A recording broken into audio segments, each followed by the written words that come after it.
This I'd like to invite Dr. Amrita Jain for her presentation. Amrita, please, you can proceed.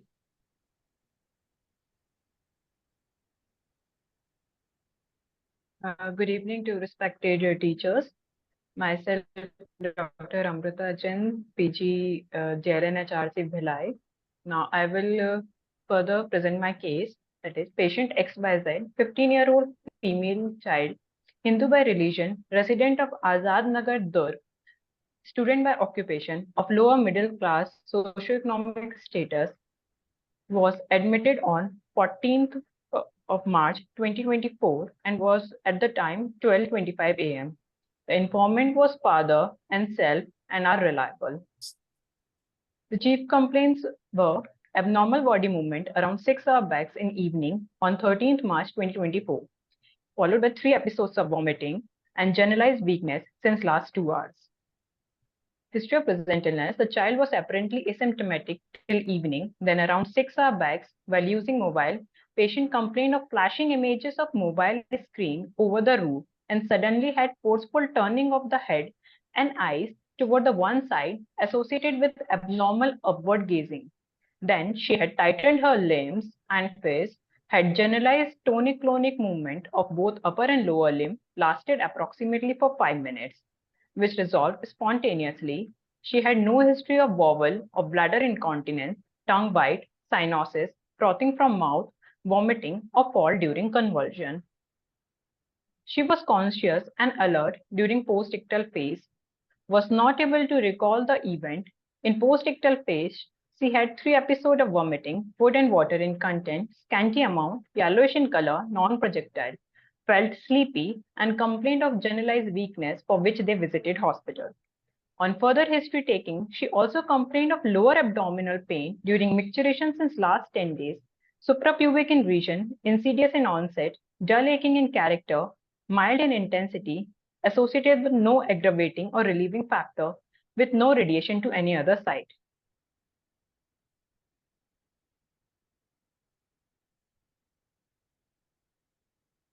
No history of fever, no history of headache, blurring of vision, or trauma. You can stop here.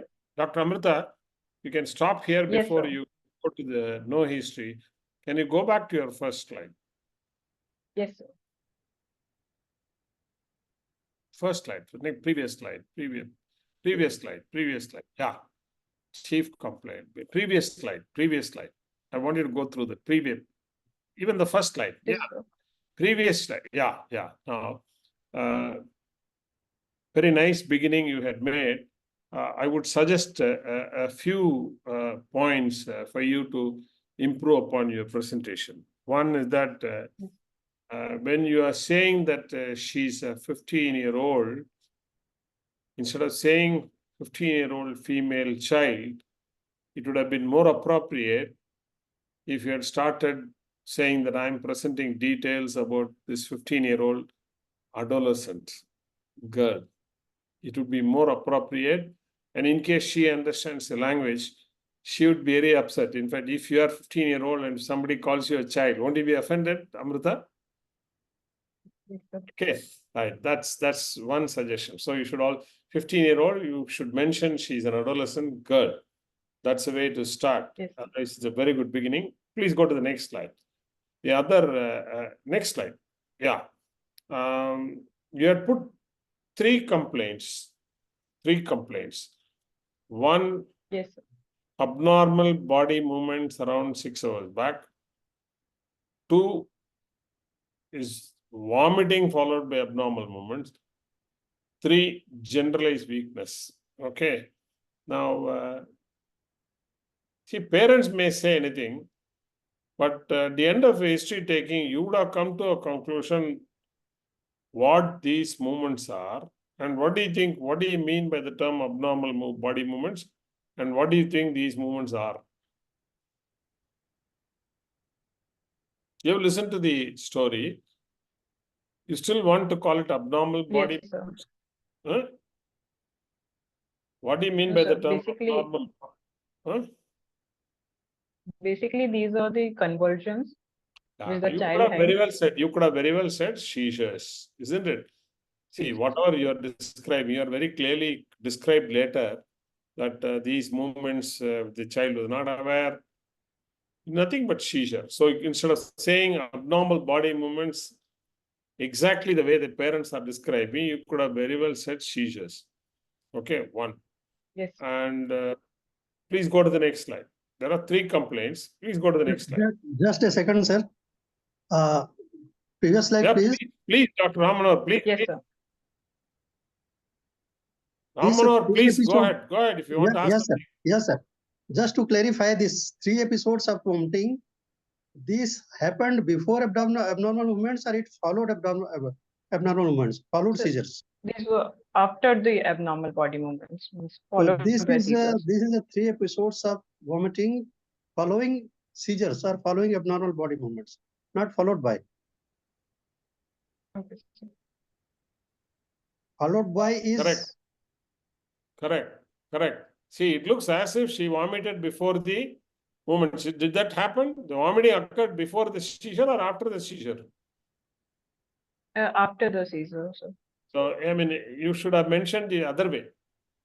Following the abnormal body movements or seizures, there had been some vomiting. Okay. So the Yes. chronology should be seizures, then vomiting, then weakness. 3. Okay, Yes. next one. Go to the next slide. Please go to the next slide. Yes, sir. Please move forward. Yeah. Okay.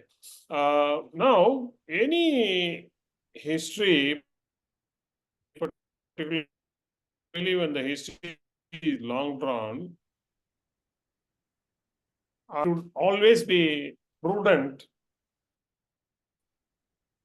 to find out whether the child was completely or a child or the adolescent.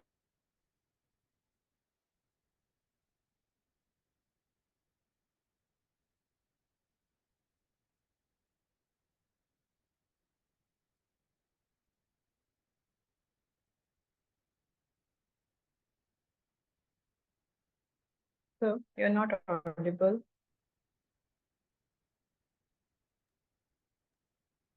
problem in sound. There is having some problem. Yeah. No, now audible. Am I I think audible? most No, I'm of the not. participants should stop the video, I think. Am I audible? You sure? And now, yes, sir. Yes, Now sir. you're audible. Yes, sir, you are Okay. audible, sir. Yeah, please go to the previous slide. Please go to the previous slide.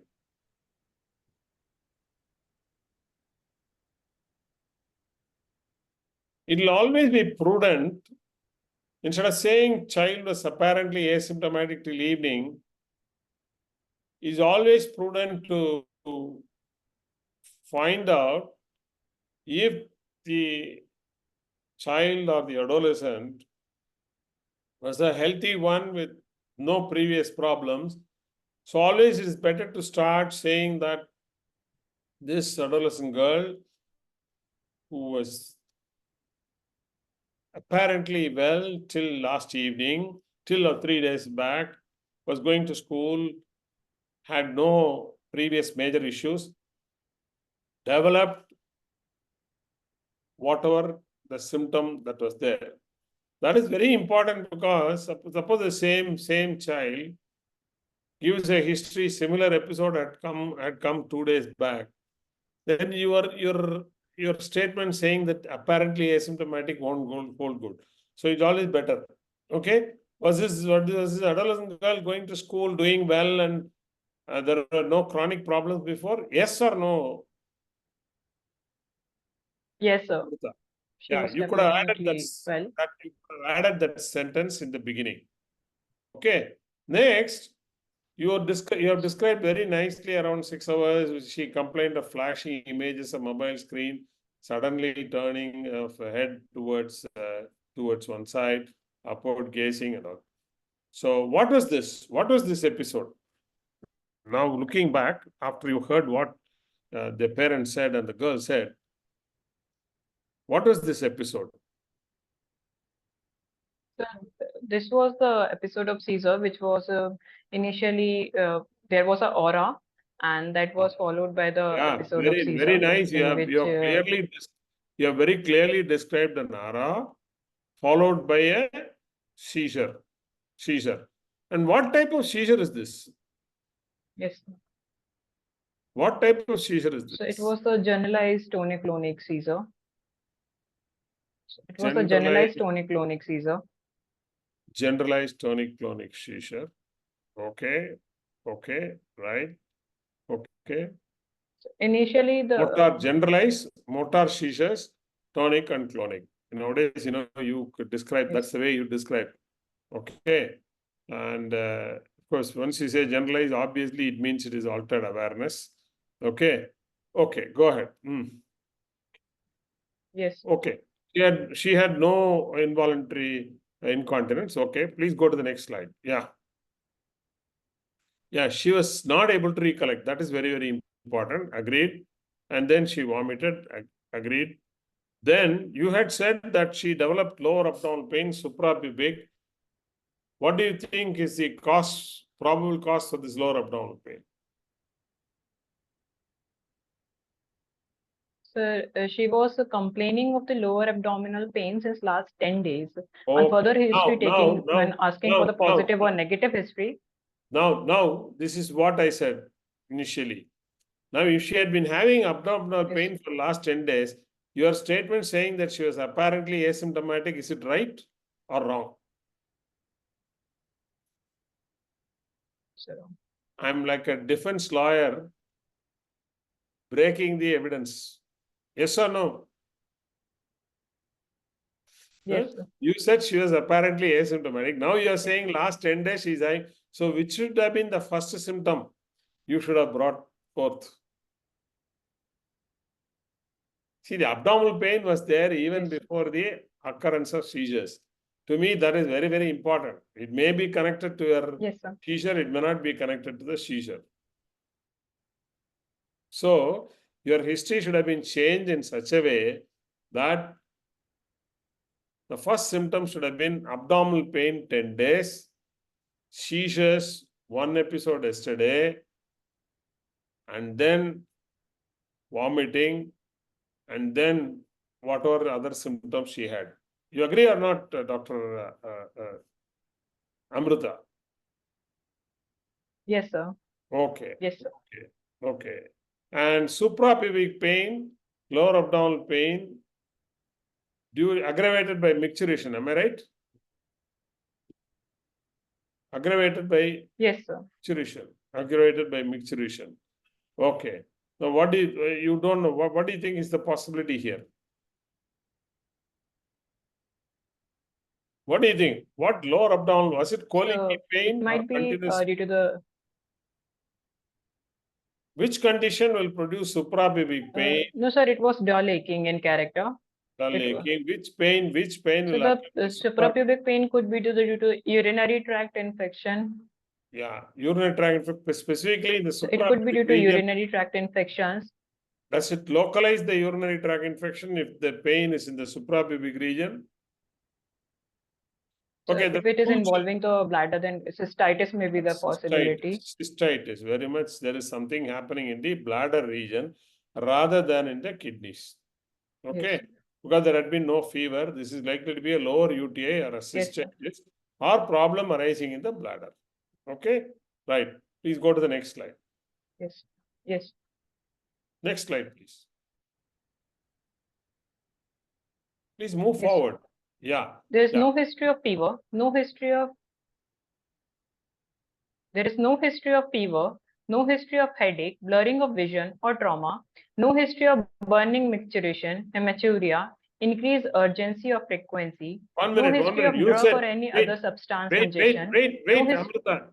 Amrita, wait. You said there is pain during micturition. Now you are saying Yes, sir. no Yes, history of burning. What is the difference between pain during micturition and burning micturition? Is it different? You are contradicting yourself.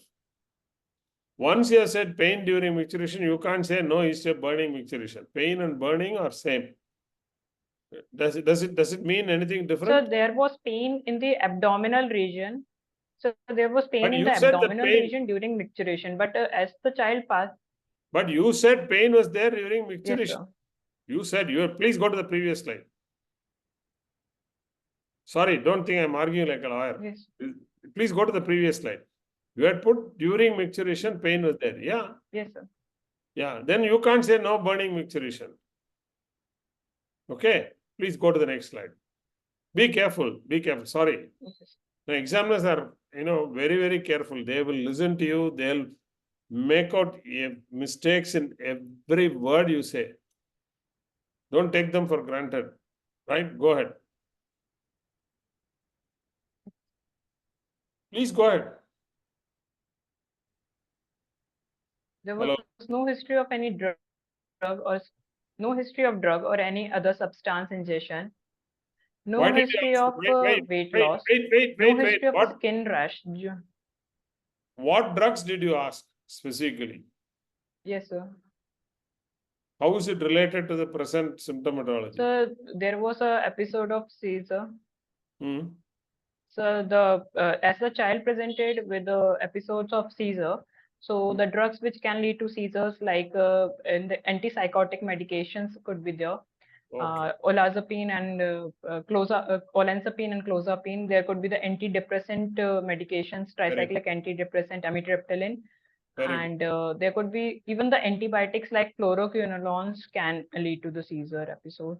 Okay. And Well done. if the child may having the injection tramadol in the high dose can also lead to the seizure. Excellent. Excellent. That's a good answer. Defensive answer. Good. Go ahead. No history of weight loss. No history of skin rash, joint pain or swelling. No history of loud music or sleep deprivation. No history Wait. of Wait. yes, sir.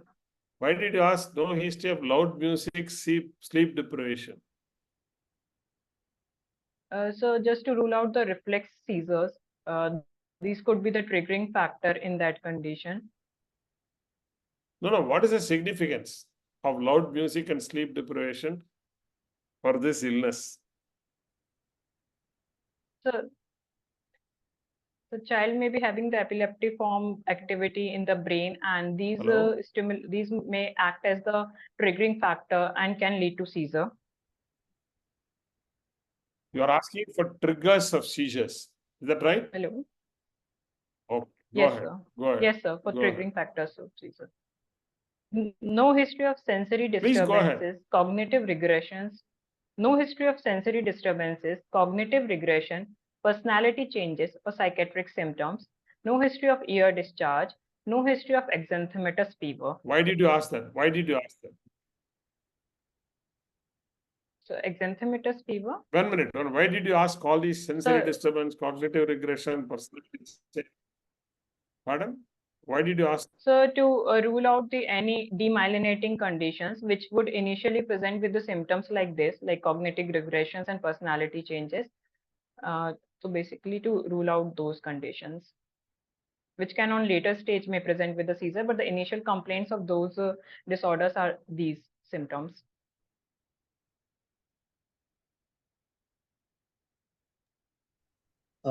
I want to say just 2 points. Of the drugs which can trigger, I think, cough cold medications, which are very common over-the-counter drugs. They can also precipitate seizures.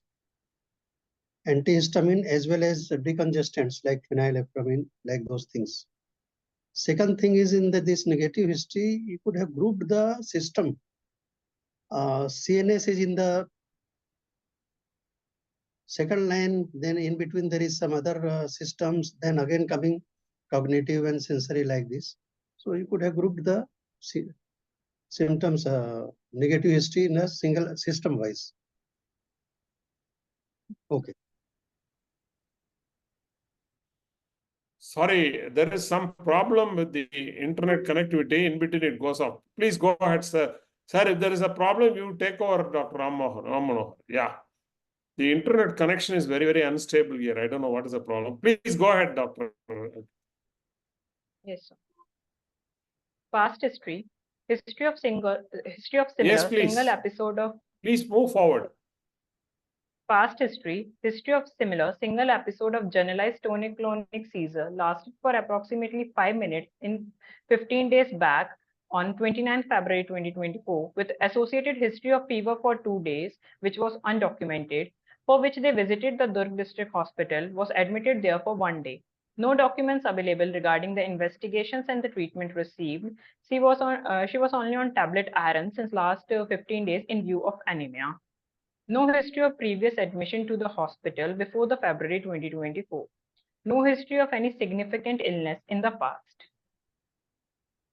Okay, now you agree with me why I contradicted you when you said she was apparently asymptomatic.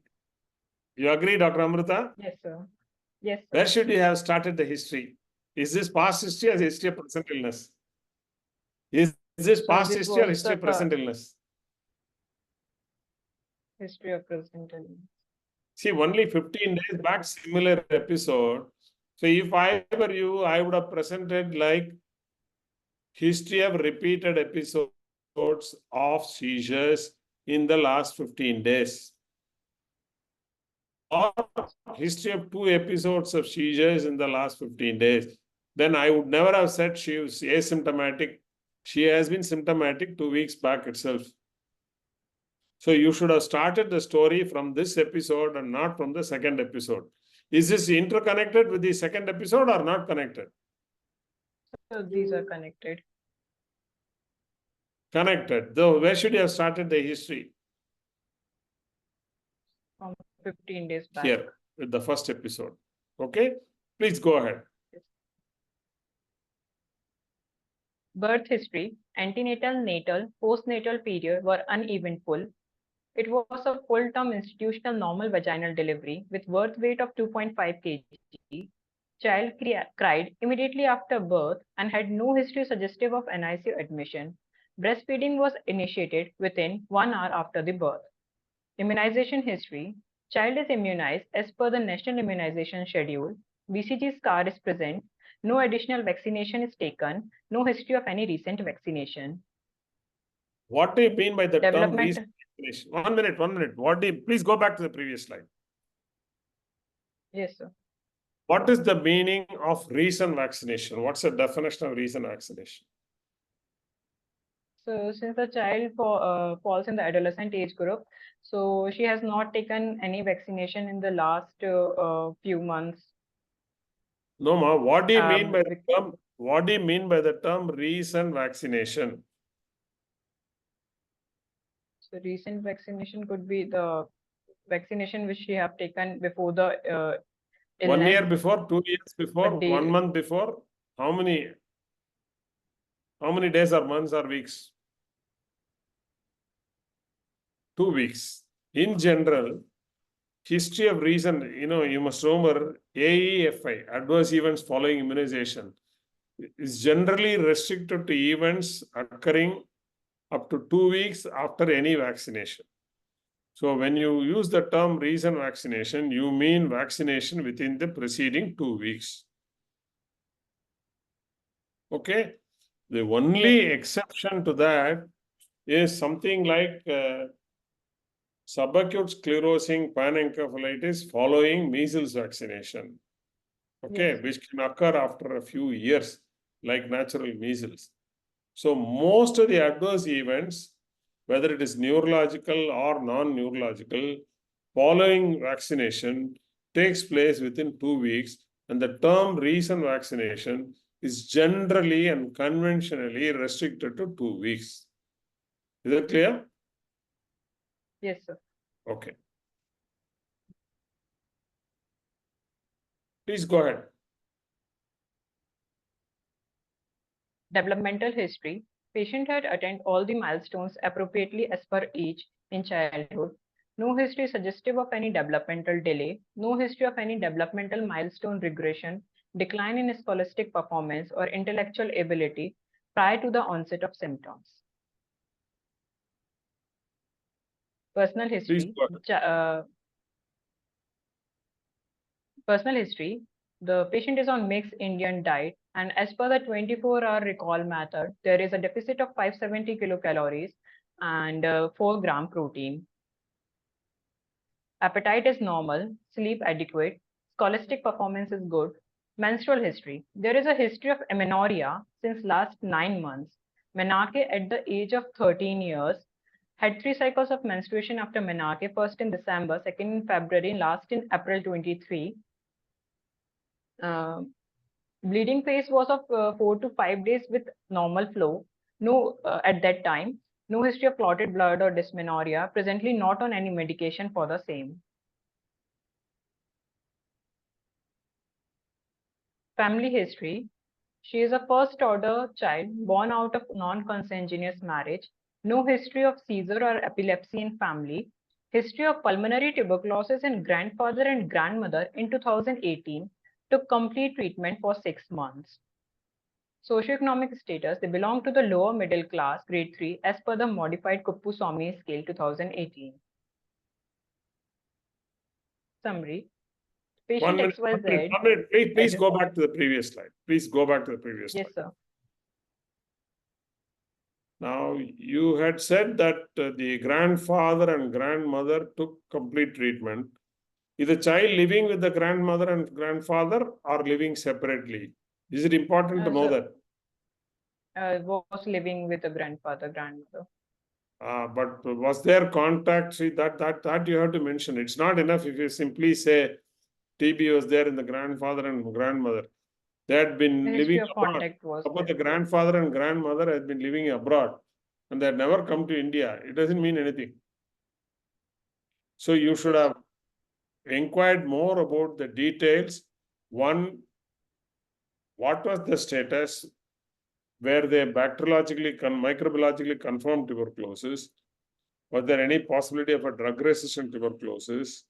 Did the child have physical contact with the grandmother, grandfather? Are those grandparents now healthy, alive? All those things should have been captured. To me, that's very, very important. Could you get Yes. details?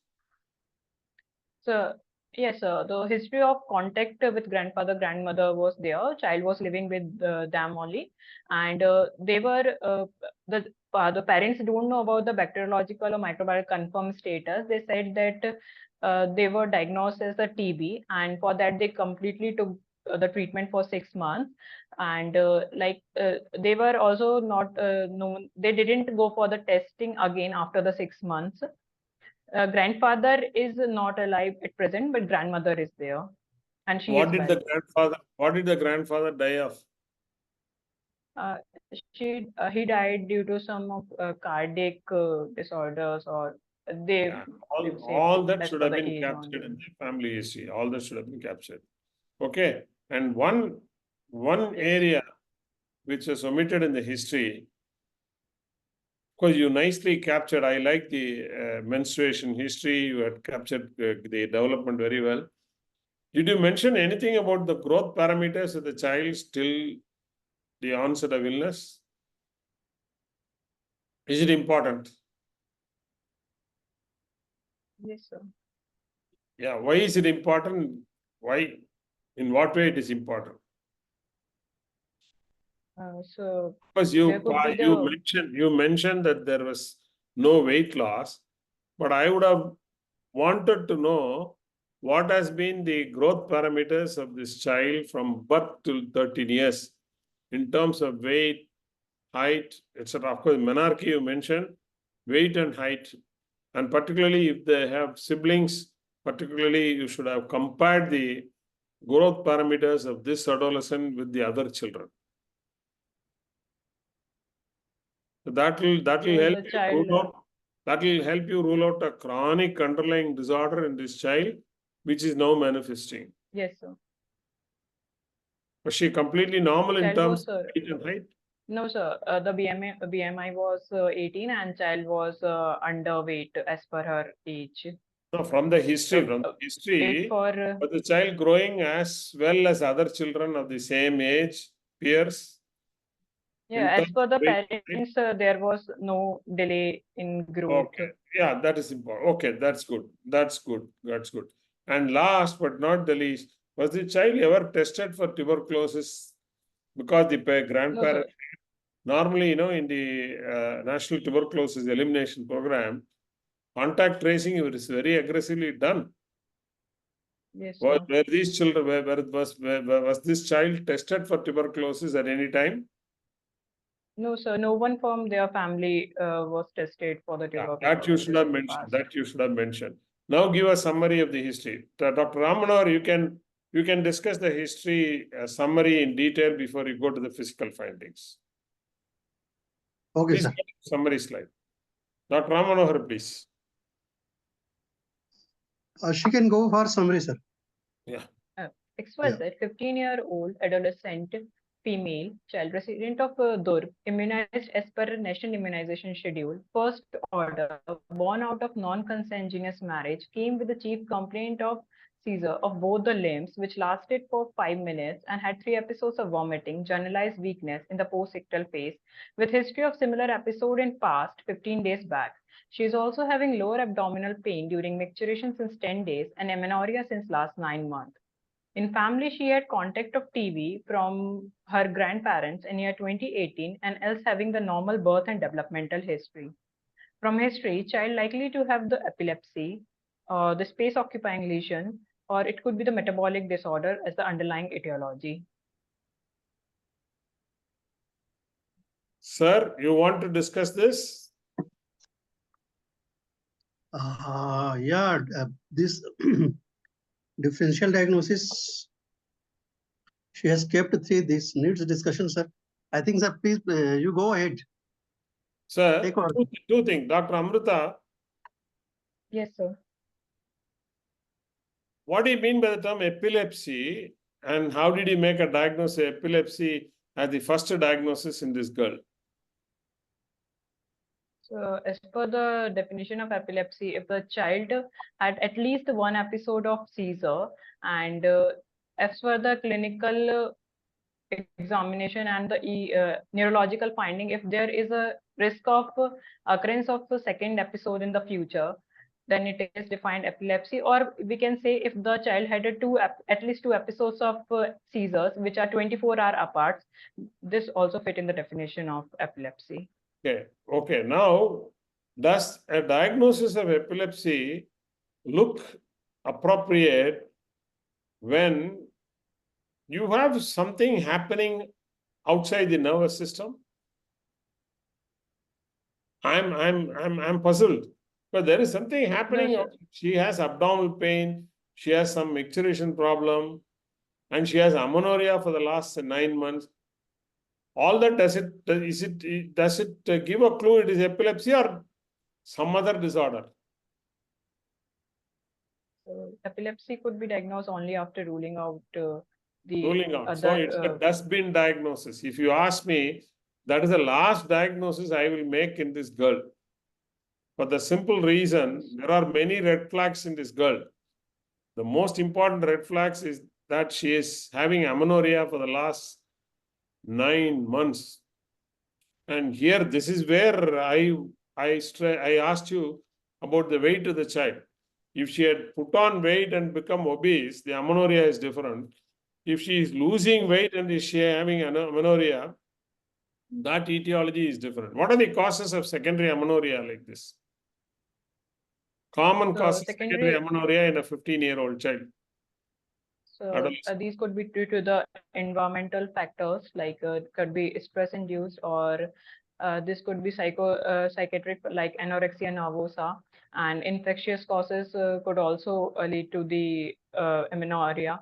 Then there could be the the mother had hormonal said, causes, like PCOS could be the cause.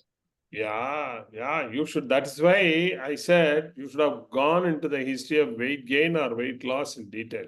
Suppose it is weight gain, obesity, amenorrhea, then it will move towards a diagnosis of metabolic syndrome and PCOD. On the other hand, if there is weight loss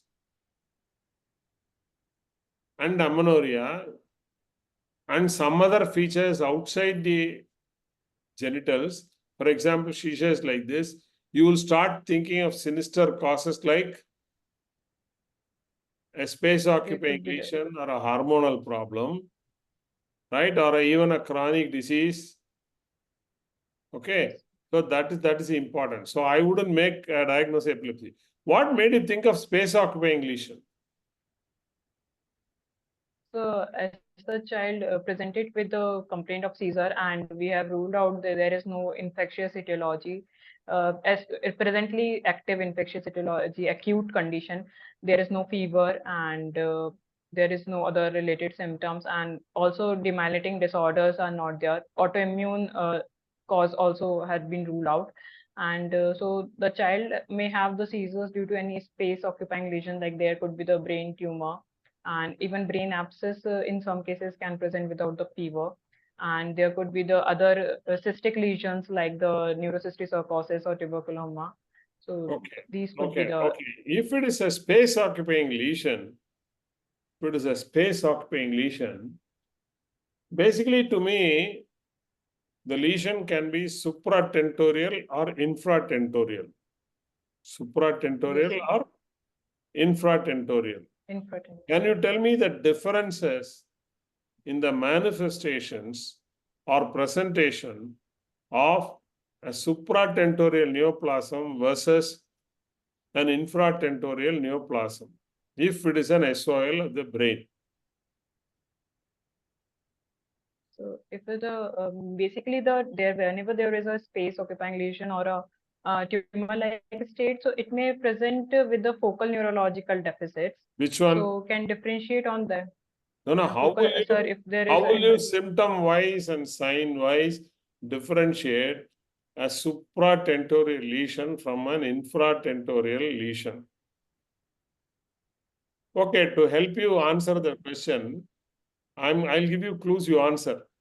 Child has got a psychiatric disturbance, psychosis, behavior problem. Is it supratentorial or infratentorial? supratentorial. Supratentorial. involvement. Okay. Child has got Yes, sir. disturbance, aphasia, dysphasia, supratentorial and infratentorial. Phase supratentorial would be there. Supratentorial. Okay. 3. Focal seizures. Focal seizures.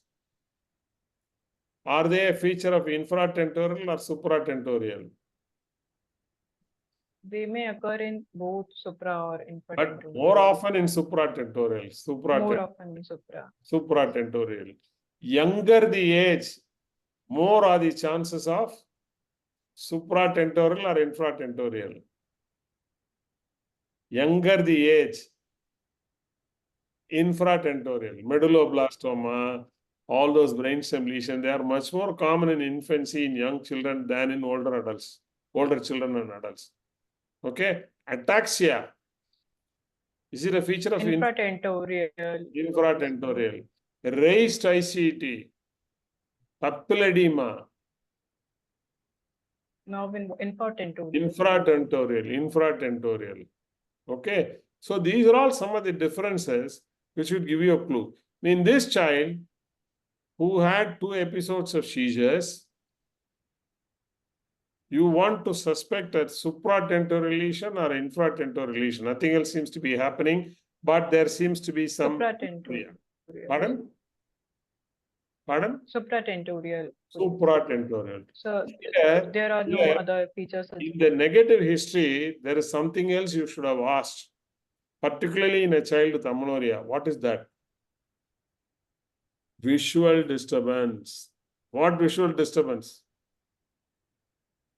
So there would be the blurring of visions. Bitemporal hemianopia, optic asthma tumor, Aptic asthma. Yes, sir. and you should have got some history with regard to diabetes insipidus occurring due to a pituitary fossa tumor. Right? All that would have been important. Yes, Dr. Ram Manohar, sir, you want to ask some more questions before you go to the physical finding? What made you think about, Dr. Amrita, think about metabolic disorder? That's a brilliant question. So metabolic disorders, there could be the possibility of neuro-Wilson in this age group child. And other metabolic disorders, they mostly present in the early infancy and the childhood period. So at this age group, there would be the chances of electrolyte disbalance and would be comparatively less, but they may present due to the chronic disorder or the inflammation which is occurring in the brain. Okay, can you connect the abdominal pain and the seizures in this child? Some micturition disturbance, abdominal pain, seizures.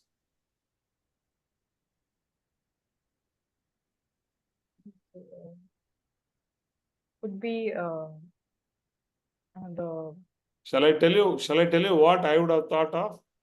I would have thought of some tumor in the ovary with autoimmune Yes, sir. encephalitis. With autoimmune encephalitis, because you had Autoimmune. said that she has had 2 episodes of seizures and she doesn't seem to be improving, and some abdominal pain, significant disturbance is occurring. The only way I can connect is, and amenorrhea is there, an ovarian tumor with the autoimmune encephalitis. It's well known, Autoimmune encephalitis. well known. Teratomas. Yes, sir. Okay. Teratomas. That's what I would have Wait. thought of. Okay. Sir, anything else from the history before we proceed to examination? Dr. Manohar? We can go ahead, sir. Okay, please go ahead with the physical findings. Yes. Sir, you discuss the physical findings, sir, then I'll come in. Okay, sir. In general examination, patient is sitting comfortably on bed, conscious, alert, and oriented to time, place, and person, having normal body movements and interacting well with her parents. She is of thin build and undernourished. Glasgow Coma scale scoring is 15 by 15. On head to toe examination, head is normal in appearance, no dysmorphic features. Hair, normal in texture, brownish in color and lustrous. Face is symmetrical, no dysmorphism. Eyebrows are normal with symmetric movement. Eyes normal in appearance with no visible ptosis, nystagmus, squint of clear ring. Mouth, there is adequate opening, present with no deviation. Oral cavity, tongue, lips, normal, moist. No bite marks over the lips or tongue.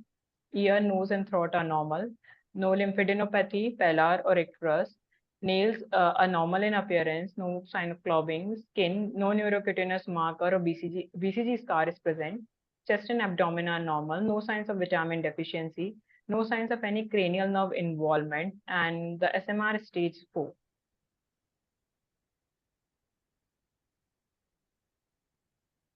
Any Vitals, tenderness in temperature. any tenderness in abdomen? Any tenderness Yes, in sir. abdomen? Previous slide, please. Any tenderness in abdomen? Yes, sir. It was there on the per abdominal examination. The tenderness, suprapubic tenderness was there.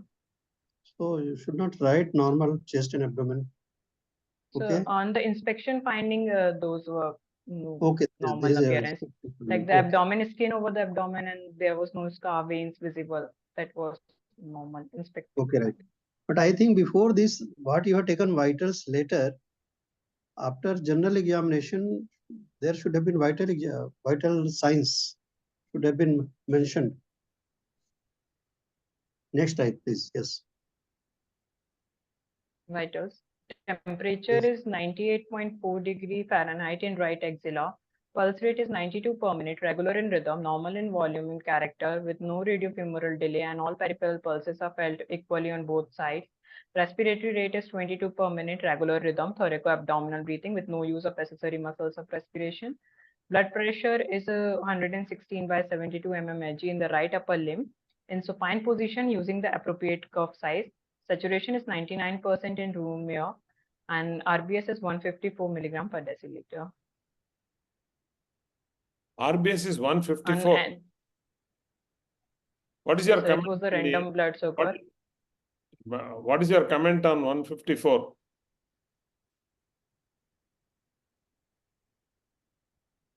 This was a random blood sugar which was Even if taken it is at the random, night. what is your comment on it?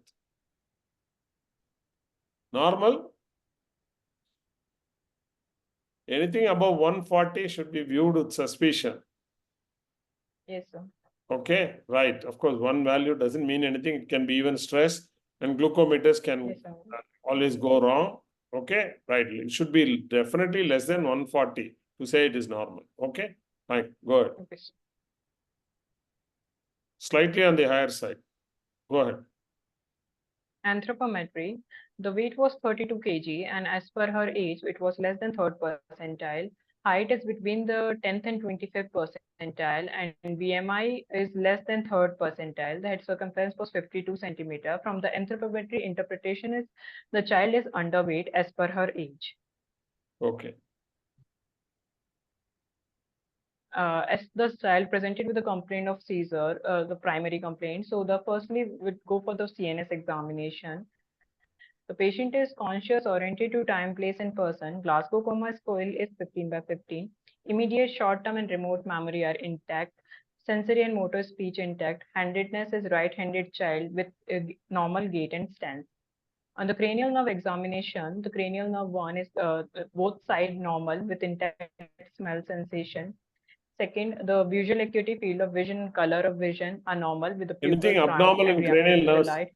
Anything abnormal in No, cranial sir. nerve? No, all the cranial nerves were with the normal Yeah. findings. Fundus, did you examine the fundus? No, sir. Did you examine the fundus? No, sir. It's the most There could be. important part of the examination. Child with 2 episodes of seizures, you are suspecting some sinister CNS problem.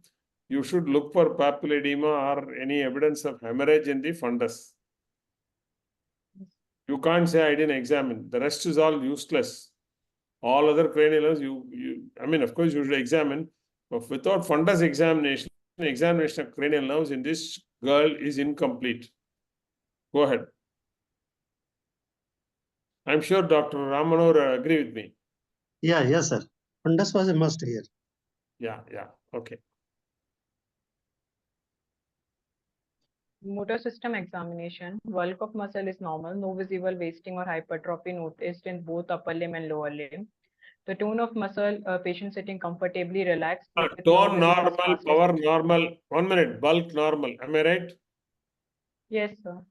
Go to the next slide. Only abnormal findings you please tell us. So the whole central nervous system examination was within normal limit. Okay.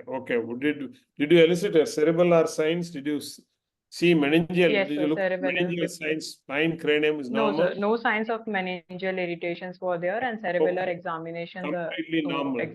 Okay. What other systems did you examine? So on the per abdominal examination, the shape of abdomen, skin over abdomen is normal. The umbilicus normal, central in position. There is no visible dilatation of vein or pulsation. On palpation, soft, and no organomegaly was there. 1 minute. There was Did you the elicit mild- any? 1 minute. 1 minute. Did you elicit any signs of meningeal irritation? Yes, no signs of meningeal irritations were there. Go ahead. And so on the per abdominal examination, there was a suprapubic tenderness which was present. Abdomen, okay. Suprapubic tenderness. Okay. Yes. No mass. Rest, Okay. no, sir, no palpable mass was.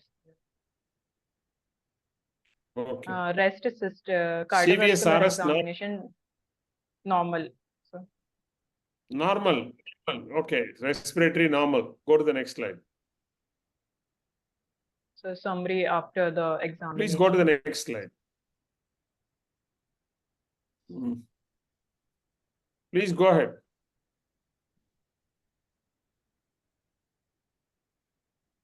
So the So investigation. your physical examination findings are totally normal.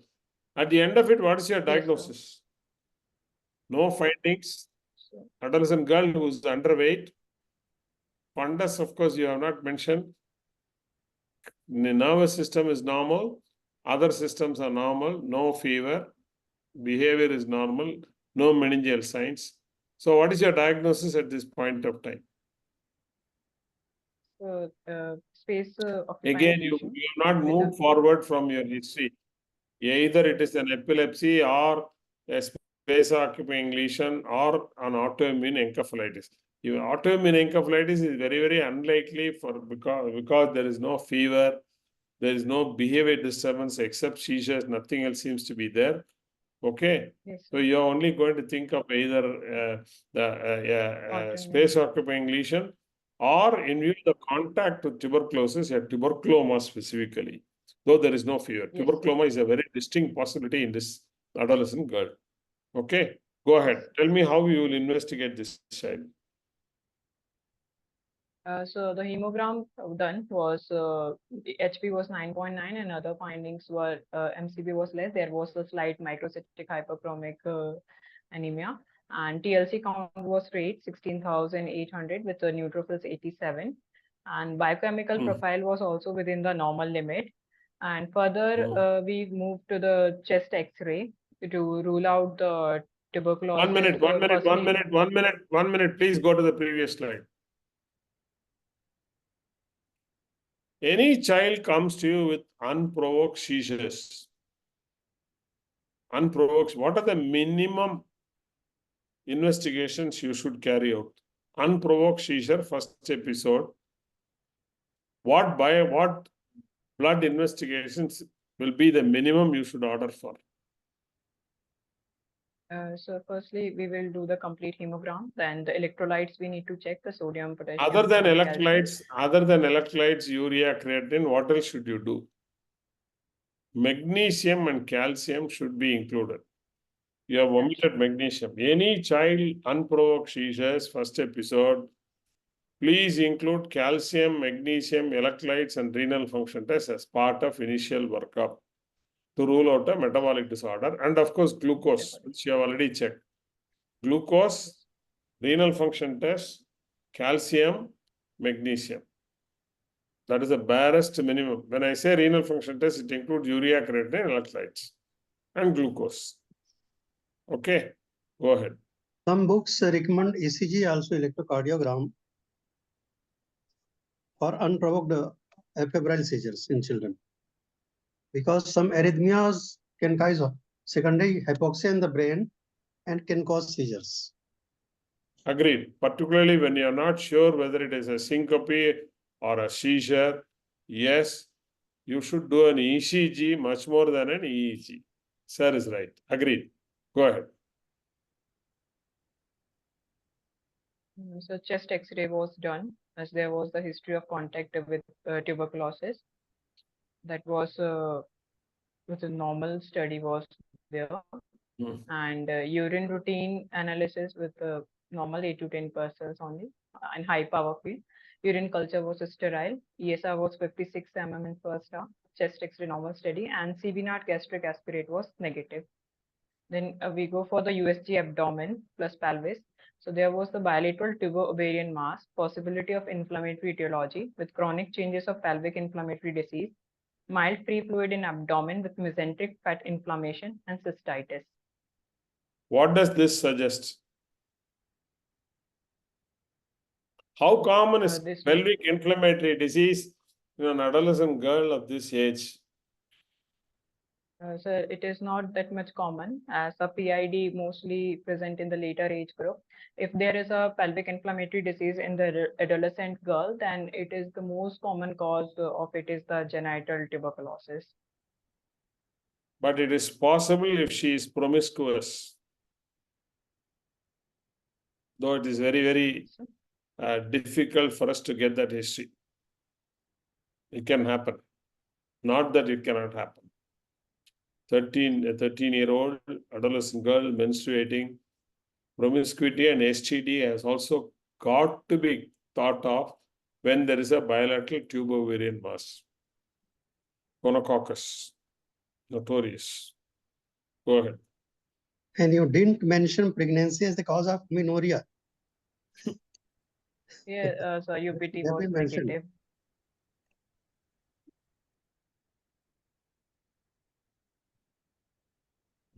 This was the finding of CT, and on the CT head was done. So it reveals the edema, which is seen in the right temporal lobe and left cerebellum with obstructive hydrocephalus. Then MRI was done.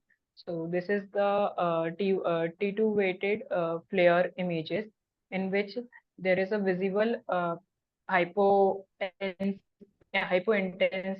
region that is in the left cerebellum, and also first images, and the second one is in the right occipital region, and that is right occipital in the supratentorial cerebellum, and there was also a lesion, one more lesion in the left cerebellum. Hypointense enhancement was there. And on performing the T1 with the contrast, there was the ring enhancing lesions at the similar site. And the MRI brain suggested the possibility of multiple tuberculoma involving the left cerebellum and right occipital lobe with dilatation of the lateral and third ventricle.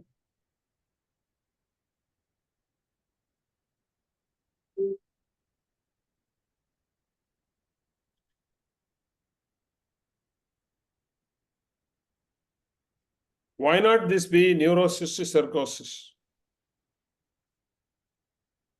Sir, Multiple- firstly, the neurosis. No, there is actually what you are seeing is technically and radiologically called single small contrast enhancing computerized tomographic lesion.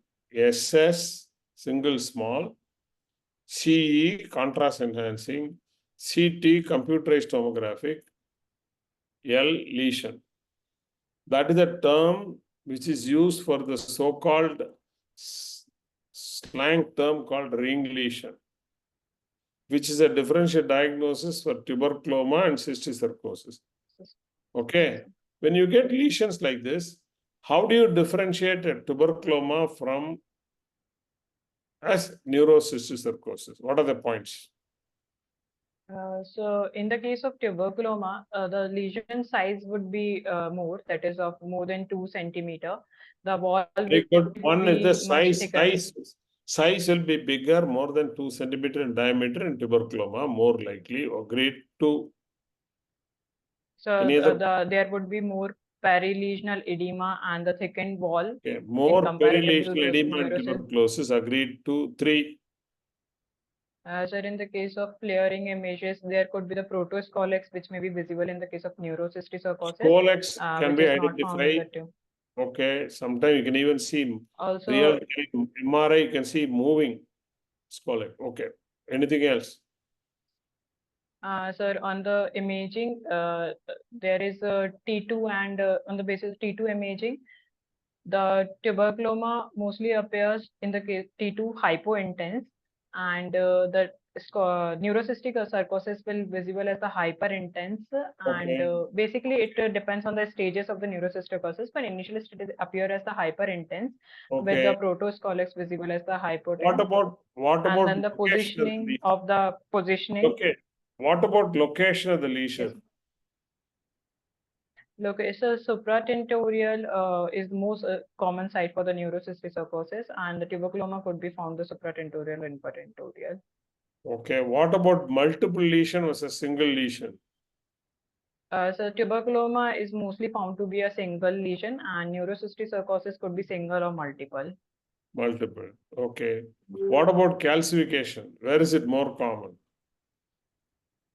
So more common as the neurocysticercosis can resolve in its own, so the calcification. Neurocysticercosis.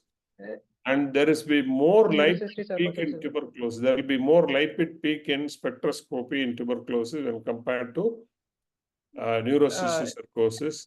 There would be the amino peaks will be more there. Okay.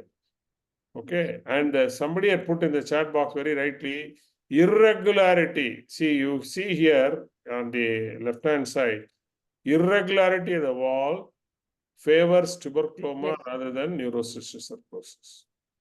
Okay. Right. Sir, Manohar, any comments on it? Move forward, Dr. Amrita. Go ahead. What next? So this was the 15-year-old adolescent Hindu female. No. What other investigation resident did you do? What other investigation did you do?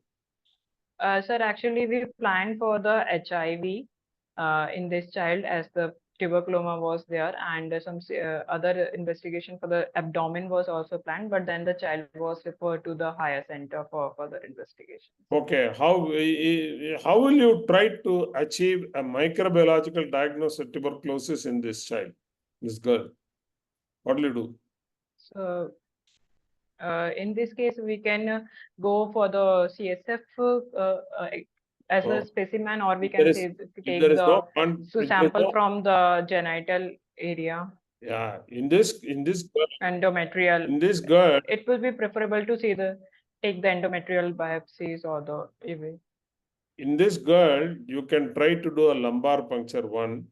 Second, you should ask for an ophthalmologist's opinion for choroid tubercle or any evidence for tuberculosis. 2. 3, Yes. as you rightly said, you should try to achieve a laparoscopic biopsy of the so-called mass to try to achieve a diagnosis of tuberculosis. Okay. Last, of course, if required, you can do even a brain biopsy, stereotactic biopsy. Nowadays, they are doing it under CT guidance or MRI guidance. They do a biopsy without opening up, without a craniotomy. They do a biopsy and try to get a tuberculoma as well as the AFB and try to culture the organism.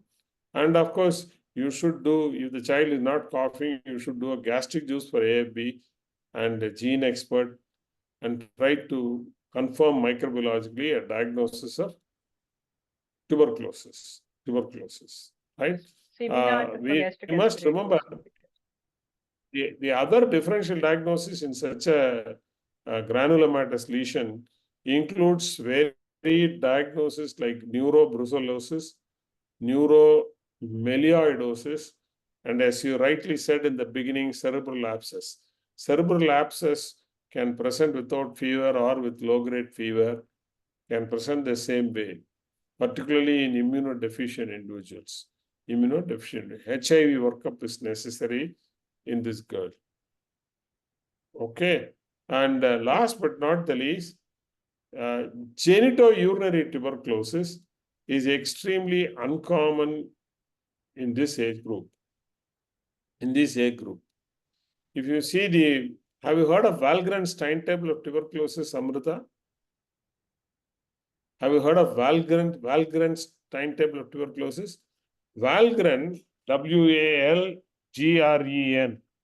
was the one who originally described the natural course of pediatric tuberculosis. And that timetable is called Valgren's timetable. What he did, he followed up children infected with tuberculosis serially, and he came out with a timetable.